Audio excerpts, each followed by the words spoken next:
U ovom videu sastavljat ćemo alat za rezanje korijena. Vjerojatno će, kada ga kupite, već biti sastavljen. Ali u ovom videu pokazat ću vam kako ga popraviti ako ga trebate rastaviti i ponovno sastaviti. Za one koji nisu sigurni što je alat za rezanje korijena, evo ga ovdje. Možete vidjeti da su stranice glatke, što ga čini prikladnim za upotrebu unutar PVC cijevi. A ako pažljivo pogledate, vidjet ćete da oštrice ovdje imaju vrlo specifičan oblik. To znači da će, kada ga okrećete u smjeru kazaljke na satu, strugati sve što mu se nađe ispred, a kada ga okrećete suprotno od kazaljke na satu, pomaknut će ono što je bilo uzburkano. Ostaci tada prolaze kroz ove otvore ovdje i to vam omogućuje da nastavite dalje pa da ga spojite. Vidite, imamo ovaj dio ovdje je dio koji se spaja na fleksibilnu osovinu pomoću tih vijaka, a onda imamo osnovnu ploču i ovo se može koristiti zajedno bez ikakvih drugih dijelova ako je potrebno, ili naravno imali biste gornju glavu ovdje koja bi onda bila vaša prednja oštrica broj 2 ako želite imati čašastu oštricu na vrhu.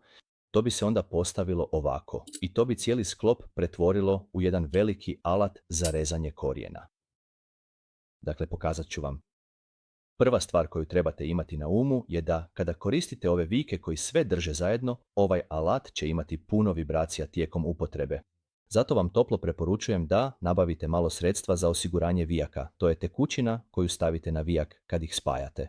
Ovo ga drži na mjestu i spriječava oštećenja kada je pod velikim opterećenjem i vibracijama. Zato ću ubrzati video kako vas ne bih smorio gledanjem kako sve ovo sastavljam. Prva stvar koju treba imati na umu je da najprije stavite vijke u prednju oštricu ovako. I kad su ti vici u prednjoj oštrici, ovako,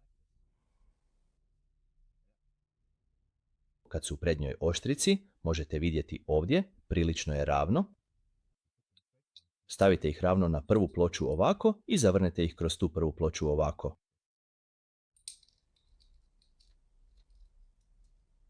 I kao što možete vidjeti, kad izađu s druge strane, gotovo su u ravnini i s tom stranom. Učinit ću isto s drugim vikom. I opet ga pažljivo i precizno poravnate s ovom specifičnom pločom koja se nalazi ovdje, gdje se izuzetno lijepo i jasno vidi kako glatko prolazi kroz cijeli proces, dok ga polako i kontrolirano okrećem, sve dok ne postane savršeno ravan i stabilan u svom konačnom položaju. Nakon što su dva tako u ravnini, u osnovi ih poravnate ovdje, ponovno ih spojite i poravnate tako da možete vidjeti rupe s druge strane. I ono što volim raditi jest da jedan od njih malo više strši od druga dva. I taj spojim na bazu i pomoću imbus ključa ga zategnem. Nakon što sam to napravio, poravnam i ostale dvije tako i kad su i ostale dvije poravnane. Možeš vidjeti kako to možeš malo uvrnuti i na kraju znaš, aha, ovaj me definitivno dira i ja ga zategnem. U ovom trenutku mislim da bi bilo mudro ubrzati ovaj video kako ne bih morao dosađivati.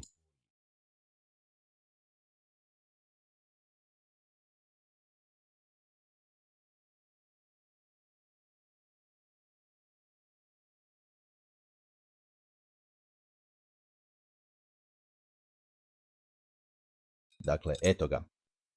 Dobro sam ih zategnuo, a sada ću staviti svoju oštricu za šalice na njih ovako i možete vidjeti da bi ovi mali grebeni ovdje i ti mali grebeni očito odgovarali ovom malom grebenu koji imamo ovdje, kao to.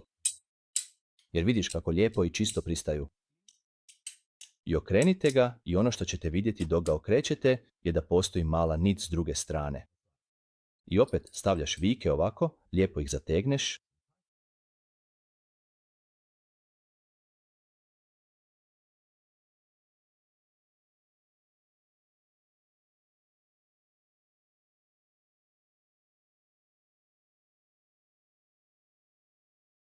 Kad ih lijepo zategnete, spremni ste za polazak.